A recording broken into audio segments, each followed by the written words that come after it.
Good morning, everybody. I am joined by a special guest, Sarah. Sarah, I had the pleasure of talking to you for the first time March 23rd of 2021 last year. So it's been over a month and a half that we had our first conversation. We're doing it via Zoom like the first time because you live in New Mexico. But then after talking to you back in March of last year, me and Billy, my barber, he's from New Mexico, and we traveled down there and we got together and had a great conversation. So it was a pleasure meeting you. And now you reached out because here come the holidays, Christmas, and you wanted to mention that the holidays sometimes can be a trigger point for people that are out there struggling with addiction. Is that correct? Yeah, that is correct. I feel myself kind of feeling those feelings as well. Sometimes I, feel feelings that I used to feel before when I was in addiction, and I kind of have to sit there and analyze it and figure out why I'm feeling these ways. It's really important for us to analyze not only the negative effects of addiction, but also the positive effects of it. And what I mean by that is um, people use to survive. It's a survival tactic. Like we're, we go into that fight or flight mode and we're just trying to survive. And I think if we sit there and really think of it in that way instead of as a disease or something like that, if we really sit there and realize, hey, don't assess the negative about it, positive purposes of it. Like it was a positive for me. Like I'm not an addict that was on the streets. I was working, I had a home, I had my children, we had food on the table, like we were, we were set.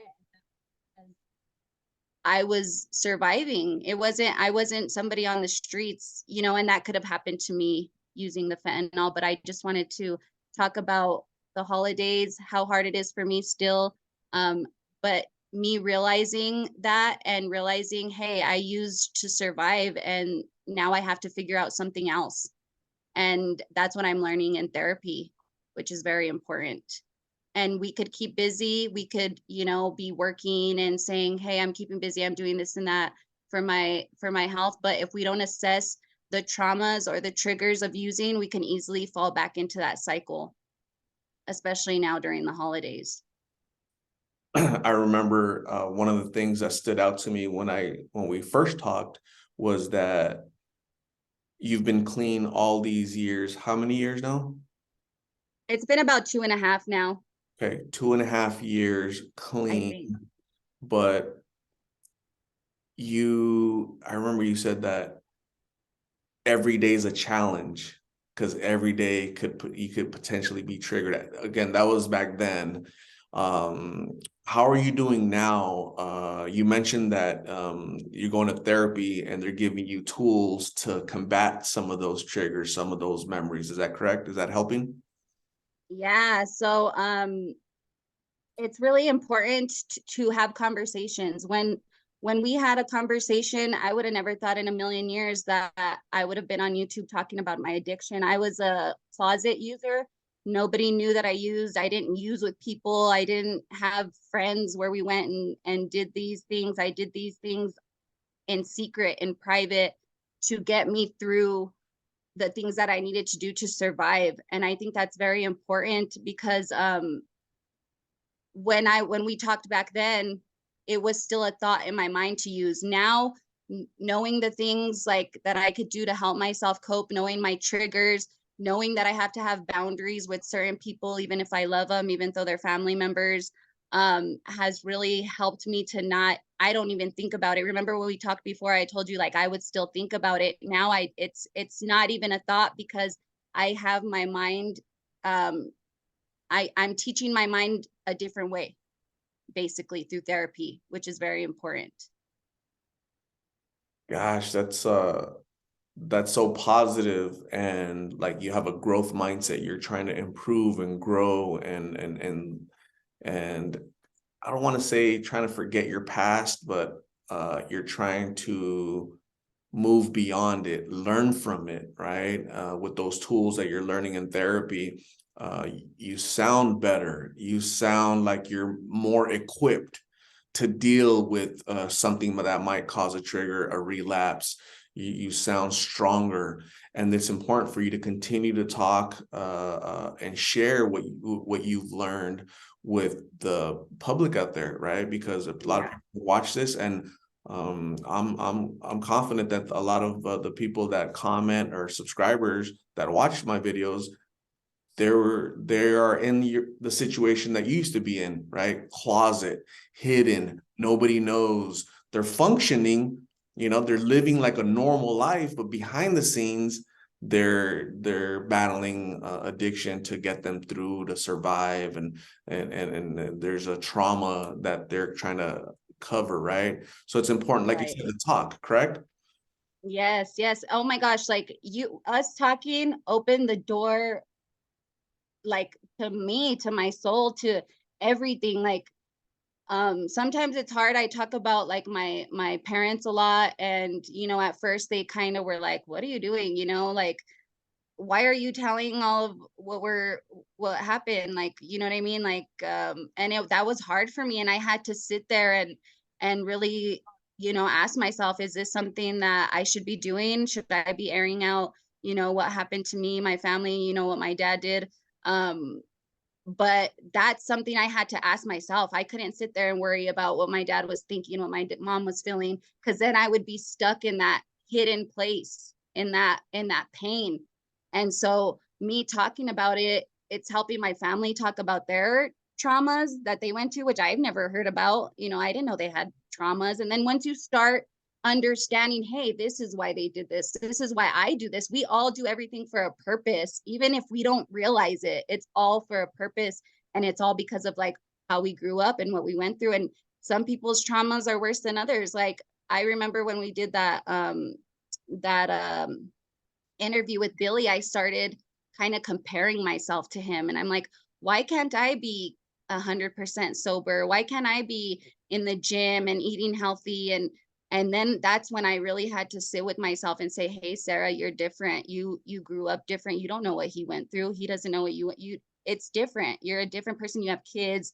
You know what I mean? You can't compare your situation with anybody's at all. You have to really um, be self-aware. That's very important.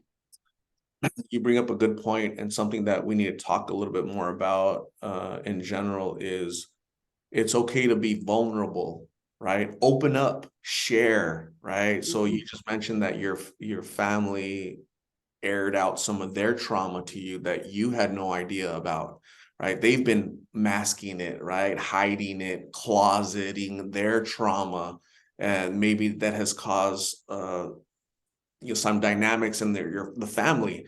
Right? I think all families have, to a certain extent, that those issues, but how I think strong families are the ones that talk about that, are vulnerable. They show their vulnerabilities, right? It's okay to cry. It's okay to open up and say, hey, this happened to me, or I did this.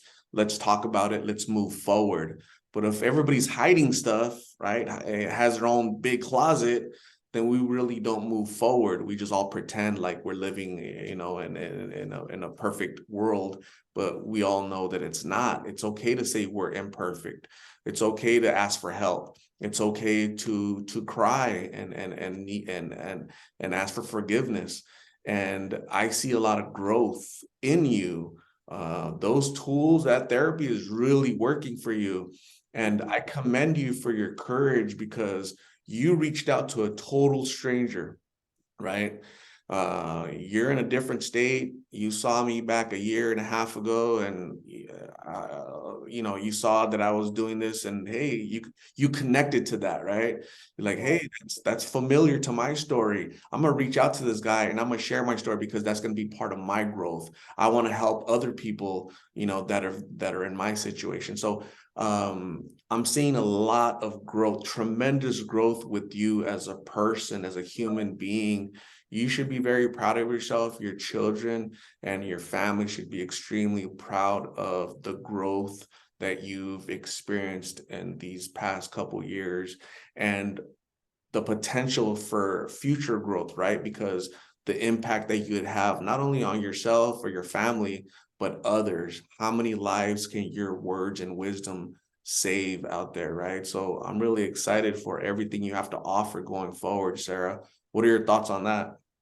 My thoughts are, that's what keeps me going. Like, people will message me and be like, hey, like, thank you so much for sharing your story. My son friends keep dying, you know what I mean? Like, people are dying out there, and who would I be if I was ashamed of doing something that's killing people? Like, if I could be dead right now and I wouldn't have a voice, and I'm not, and I'm alive, and I want to speak for all of those people that don't have that voice, that, you know, all those people that are hurting. There's a lot of hurting people out there, and that's why I want people to know that instead of analyzing the bad of an addiction, we need to realize that they're trying to survive and cover up a pain that you may not know about. You know, a lot of people live their lives and keep things hidden in secret, and I think it's very important for us to look at addiction in that aspect instead of,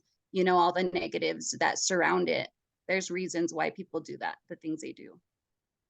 Absolutely, I agree with you 100%. My perspective on addiction was a lot different, before I started doing this, because I had never gone through it me personally as far as me consuming, but I didn't understand it, right? I didn't understand that I would just blame that one person, right? Oh, they're just lazy. They don't care. They have no ambitions, no goals.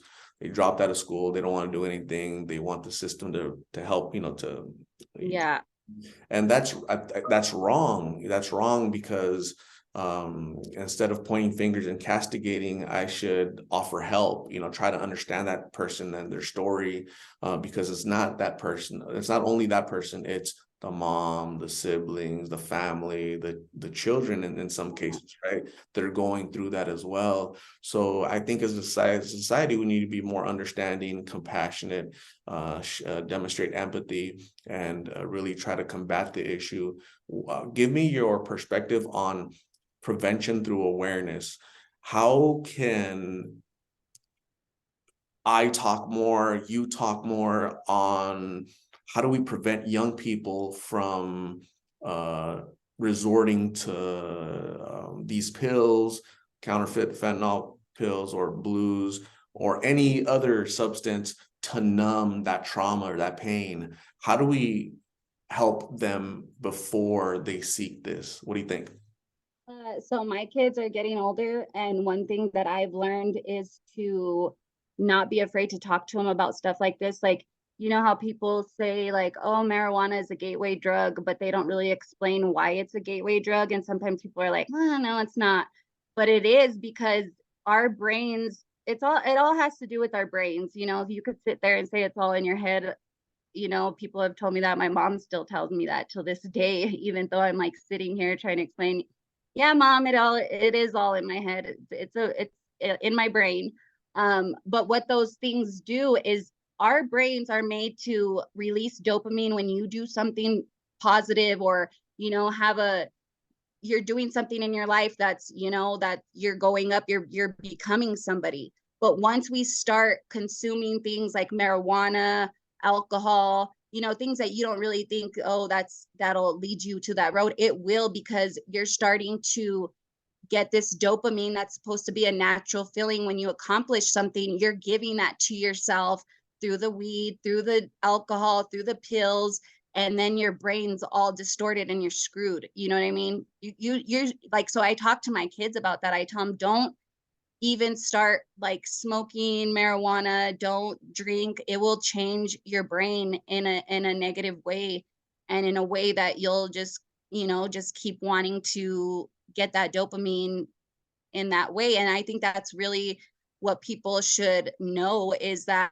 you can't just sit there and say, hey, weed is a gateway drug. Well, why? Why is it a gateway drug? Well, because your dopamine in your brain is supposed to be natural, come naturally, and you're giving that. You know what I mean? It's just, I think conversations like that need to be had. And that's what I learned through therapy too. Like, she taught me all of that. And I wouldn't have never associated, you know, that with it, or I wouldn't even have thought of that. So I think like getting information like that out that I learned through therapy is really important to help kids not turn to that. You bring up a good point. We don't discuss the why, right? Just don't do drugs, right? Don't smoke marijuana, don't smoke the utility, but Yeah. why? Let's dig deep. Why? Yeah. Let's explain it to people. Let's go back to the drawing board and start over and explain the why. So the videos, these videos, when people pass away, Mona just passed away, Blake recently passed away, all these people I'm interviewing, that's a big why. But how do we address it before they Yeah. passed away, right? Because that could have been you, Sarah, Yeah. right? That literally could have been you. And I'm so glad that you've grown. You're learning all these different skill sets, and you're also teaching me. You're also teaching others, right? Because again, you have a voice of knowledge. Unfortunately, you had to learn the hard way, Right. and you've been blessed by continuing to live, right? You're fighting for not only your future but the future of your children, your family, and your community. Again, people are dying here in Phoenix, people are dying in New Mexico. I visited New Mexico. I've seen, they call it the war zone, and it's just like Phoenix. There's people everywhere, and it's unfortunate. So what are we doing, right? What am Yeah. I doing? What are you doing to combat this, to create awareness, educate people, explain the why, and give a voice to the voiceless, right? Because that's what we have to do. We have to pay it forward now. I've been blessed with this platform. You've been blessed with growth. And what are we going to do about it? So continuing to have this conversation is very important. And I'm glad that you decided to do it now, before Christmas, because you mentioned that, for you it was hard because you're not as happy. I mentioned to you that when I go to the streets, oh, it's, Thanksgiving is coming up, and Christmas, and I'm happy, but I need to realize that they're not happy because the holidays triggers them to, man, I don't have my kids with me, I don't have my family with me, I'm missing out on this, missing out on that. And so again, I have to be more like self-aware, right, of kind of the situation. So that's good. You're teaching me, Yeah. even, because I don't know everything, you don't know everything, but together we will teach each other to know more. And that's why collaborating like this is so important, right? Yes, I totally agree with that, and I'm glad I got to come out on here and talk about that because I was just having a conversation with my mother this morning, and she was saying how, you go to a store and everybody's like, Merry Christmas, Happy Holidays, but there's a lot of people that are alone. There's a lot of people that are struggling. There's a lot of people that don't have money. And I just want to say right now that I've worked my whole life. I always had money. I haven't worked in 3 years. I probably have like the least money I've ever had in my life, but that's the least of my worries. Like every day that I could wake up and not call a drug dealer or go to their house and use is a great day for me. I appreciate things that God gives us, just like a sunset, a sunrise, a beautiful leaf falling from a tree. I appreciate those things now instead of always thinking about the negative. So I just want to say to anybody that's having a hard time right now, just to, have hope in yourself and just be grateful that you have another day to wake up and be on this earth and make a change and a difference, because I never thought I would be able to.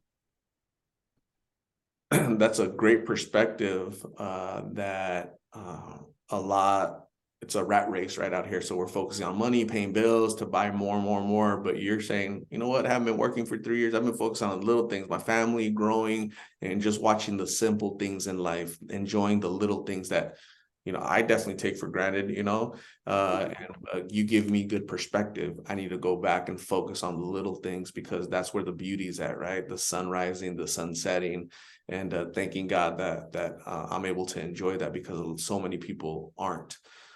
So again, Thank you for centering me, right? Thank you for reminding me and the thousands of people are going to watch this, because it's a really good message, Sarah. I told you a long time ago to create a channel, create your own channel, I because know. you have a I'm really going to. I talk a lot on TikTok, so I make videos on there, but I am gonna create a channel because all the stuff I learned is helping me in a tremendous way. So how can I people find you and follow you and listen to you, your words of wisdom? I make videos on TikTok.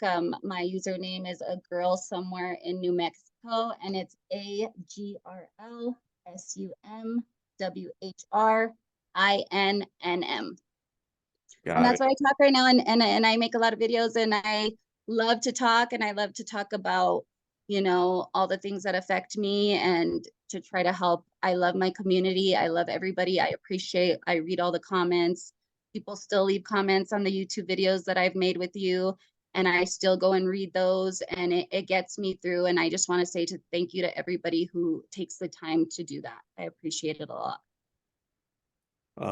Excellent. Well, I want to say thank you very much for continuing to be a shining light, and a great example that there's hope and recovery, that you can make it, right? It is possible to get out of that life, and shine and grow and live the life that people deserve.